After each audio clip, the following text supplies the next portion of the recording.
A year ago, we pledged our love to each other. I decided in my heart to live with this kind-hearted man. However, his attitude completely changed right after the marriage. The loving man he used to be is long gone. Now, my husband no longer sees me as a woman. I'm treated just like a housekeeper. All you need to do is listen to me and stay quiet. That's his catchphrase. I wonder how long this life will continue. At that time, I had no way of knowing that a ray of light would shine on me. My name is Michelle Jenkins. I'm 28, and I work as a secretary at my father's company while also being a housewife. The company, once managed by my grandfather, was taken over by my father 2 years ago. Being the daughter of a business owner, I've always been kept at a distance. The men who approach me are mostly after money. I've never really been in love. At one point, I stopped telling people about my family background. That's when I met the man who would become my husband, David. I asked my friend who introduced us to keep my status as the boss's daughter a secret. David doesn't gamble or smoke, though he does drink, but never to excess. He was my ideal man. He would tell me he loved me and that he adored me. I thought I could spend the rest of my life with such a man. However, when I decided to marry David, my father said, "Michelle, it's fine if you marry him, but could you keep it a secret that you're the boss's daughter?"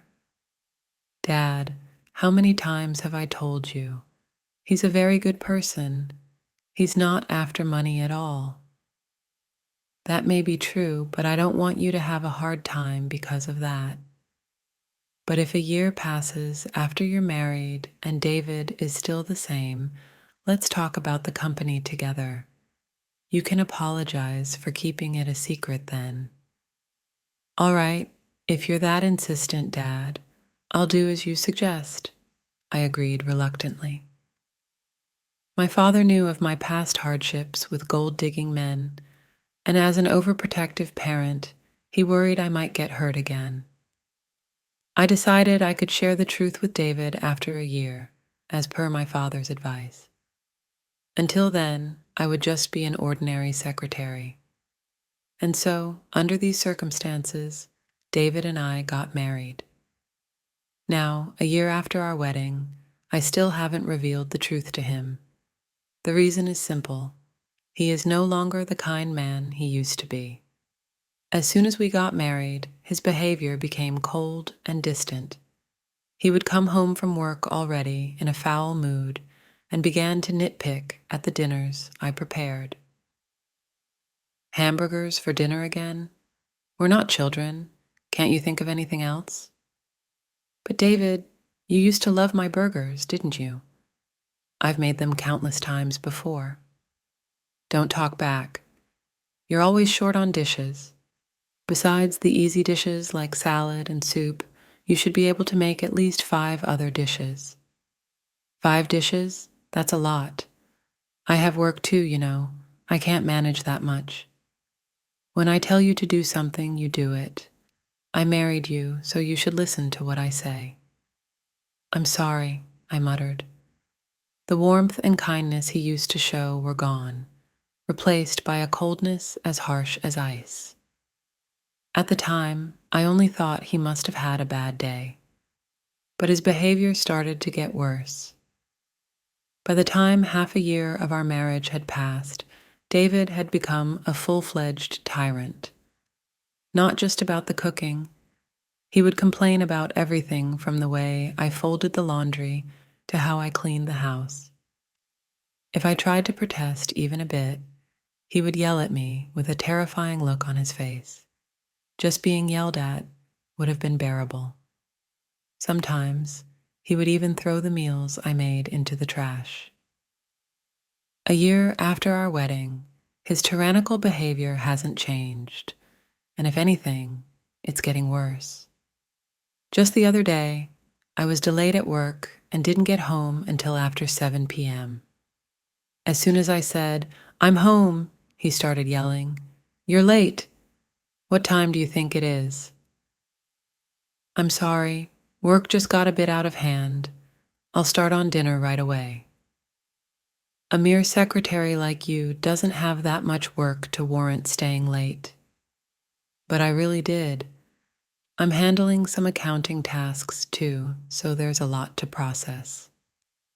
Don't talk back to me. It's unthinkable for a woman to come home later than her husband.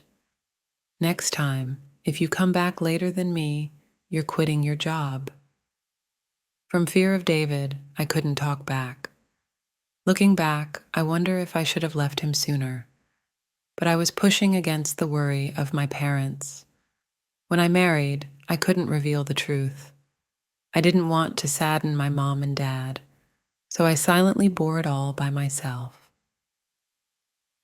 Then, one day at work, during the break, my father called me into the reception room. I often went in and out of the reception room because I often assisted my father as a secretary. As I entered, my father was already inside. "What's up?" I asked.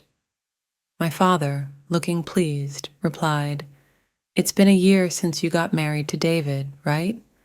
I think it's about time you told him the truth, as promised." "Oh, yeah, we had that agreement. Is something wrong? You don't seem happy." "Didn't you say that David wasn't after the money?" "Well, yes, but it's just, right now, it's a bit." My troubled expression must have shown as my father smiled and tried to comfort me, patting my shoulder. "Did you have a fight with David?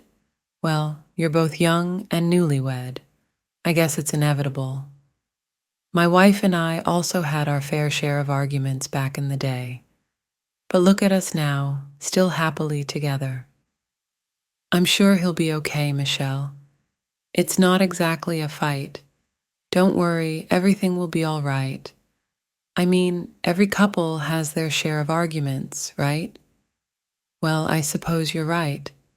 Anything else bothering you?" "No, nothing really. I'm okay. But I guess I want to wait for things to settle down a bit before I talk to him." "Ah, well, don't let it get you down too much. A little marital spat is pretty common." It seemed my father thought we were just having a minor argument. To avoid worrying my parents, I hadn't consulted them about my husband up until now. Because of this, my father seemed to believe things were going well between us. "Well, you better make up with David soon," my father said before leaving the room. Left alone in the room, I was choked with emotions I didn't know how to deal with. I had married David despite my parents' concerns. I absolutely couldn't tell my father about the deteriorating relationship between David and me. But sooner or later, I'd have to talk about it or risk arousing suspicion. To prevent my father from becoming suspicious, I had to maintain my relationship with my husband somehow. And if possible, I wanted to steer our relationship in a positive direction. That night, I came home on time to talk with David. Waiting for him to return, just as I finished making dinner, he came home. I immediately broached the subject with him. "David, there's something I want to talk about."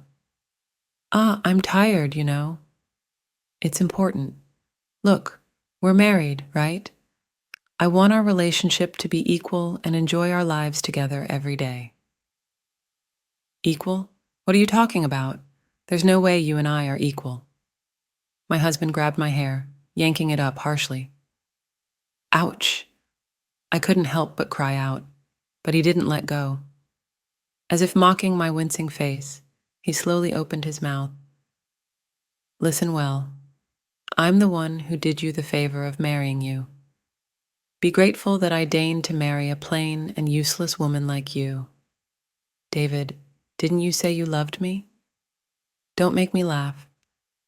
I just pretended to like you because you seemed obedient and would be a handy housekeeper. That's not true. You just need to be quiet and listen. Listen to me, housekeeper. With these words, he yanked my hair toward his face. From that day on, I gave up hoping there was no chance of us being equals. And I didn't want to worry my parents, nor could I get a divorce. My appetite dwindled day by day, and I ended up just living with my roommate, my husband.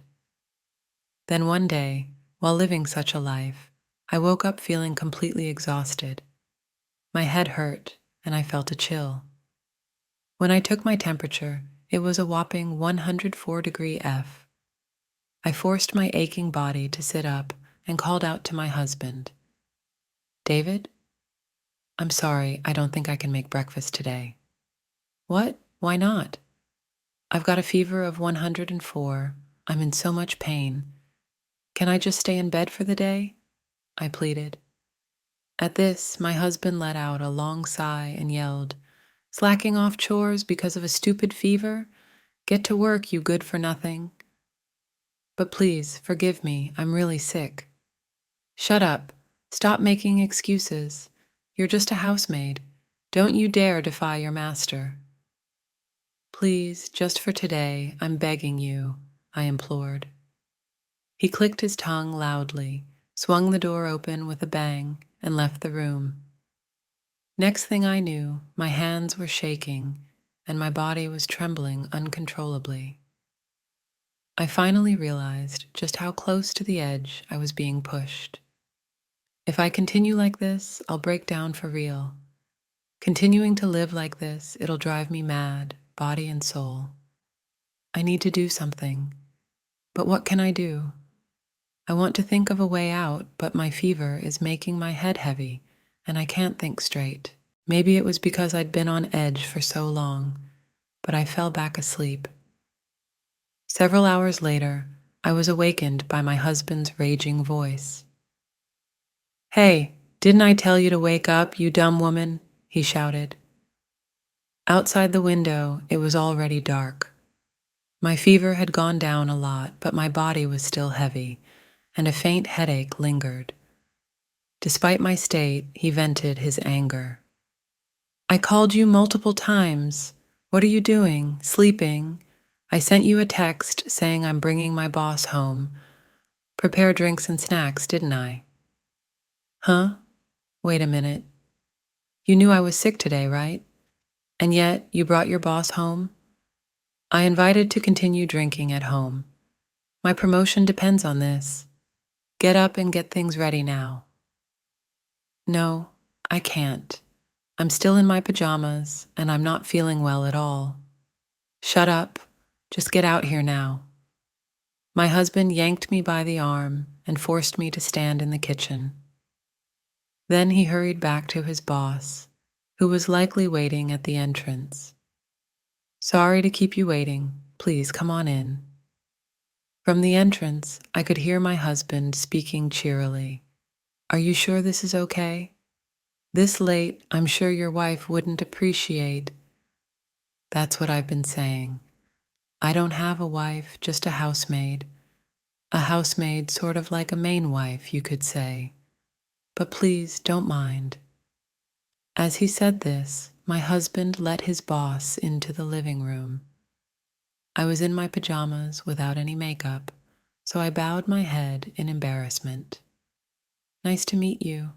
My husband is always telling me about you.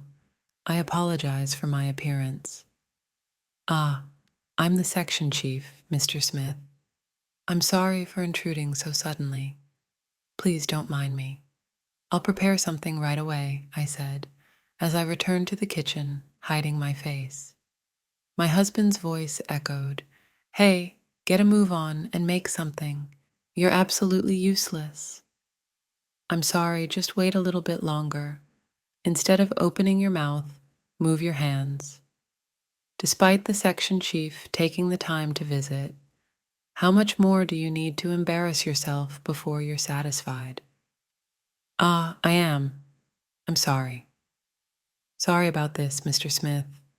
Our maid is really quite useless, my husband remarked to his boss. The section chief sat quietly, his face slightly contorted. Even as I prepared and brought over the drinks and snacks, my husband kept making snide remarks like, "You're really useless." When my husband went to the bathroom, Section Chief Smith started to speak. "Excuse me." There was no way I could ignore him. Although I was flustered, I responded, "Yes, is there something you need?" "You're the daughter of CEO Allen, aren't you?" "How did you—" "I had previously visited your father's company regarding a business deal. You served me tea then, didn't you?" "Wait, you were from that time?" I usually attended all interactions with our business partners. Each time I was served tea and was introduced as the daughter of Mr. Allen.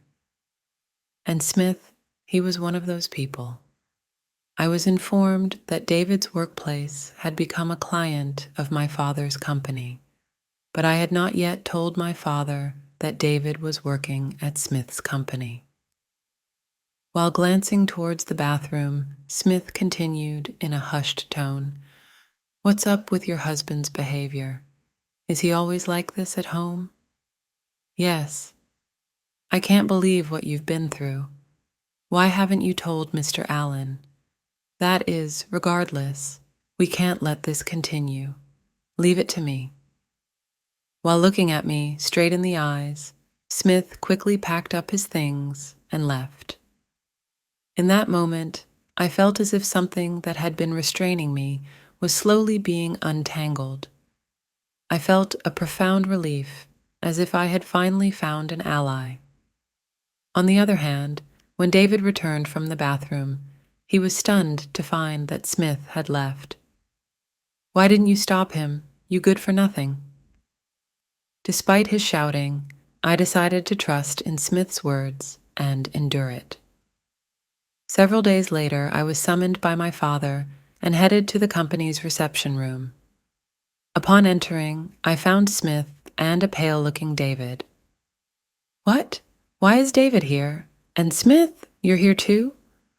I was confused, unable to understand the situation. In the tense atmosphere, my father started speaking with a stern expression. "I heard from Smith you've been treated horribly by David, haven't you? That is, I understand you're kind-hearted, and you wanted to avoid worrying me, didn't you?" "Dad, thank you." "Smith, thanks to you, I was able to save my daughter." At my father's words, Smith bowed his head. Immediately afterward, my father shot a withering glare at David and faced him coldly. "David, I can't believe you turned out to be such a scumbag. I shouldn't have let you marry my daughter." "Wait, please," David pleaded, visibly shaking. "I had no idea you were the president of our business partner. I didn't know Michelle was the CEO's daughter." "Shut up! So, if you knew, you would have treated Michelle better? You're truly a lowlife." "No, there's no reason for this. I'm going to report you to your company's CEO. I'm acquainted with him, and we have a long-standing relationship." "No way." David filled his eyes with tears and crumbled to his knees. Then he turned to me with pleading eyes. "Michelle, say something to your father for me." "You want me to say something, huh?" I raised my voice to vent my pent-up frustrations. "Do you have any idea how much I've suffered because of your overbearing, chauvinistic attitude? I've been holding it in all this time. I tried to improve our relationship. It's you who ruined everything, treating me like a housemaid and constantly berating me. Do you know how humiliating that was?" "Wait, Michelle, please forgive me," David pleaded. "Shut up. Don't you dare casually call me by my name. No matter how much you apologize, I will never forgive you. I don't care if you fall into hardship. You get what you deserve. If you understand, never show up in front of me again. Stay out of my life forever. At the end of my outburst, David started crying uncontrollably. Smith grabbed his arm, bowed, and left the reception room. Afterward, Dave and I got divorced. When my father informed David's company's president about the incident, he lost his job as well. It seemed David had a poor attitude at work and was fired. Considering these factors, because he was fired for a valid reason, he didn't get any severance pay. After the divorce, David apparently went back to his parents' house. However, his in-laws already knew about the incident. I heard his father gave him a stern scolding and kicked him out of the house. Now, he seems to be working day and night at a factory where he can live in. He probably doesn't have much of a cushion since he has to make alimony payments to me. On the other hand, after the divorce, I moved back to my parents' house. Now I've completely recovered and I'm focusing on my job. Since then, I've been meeting Smith regularly and we have a good relationship. I'm not considering remarrying yet, but if I do someday, I want someone like him. When that time comes, I hope to build a happy family.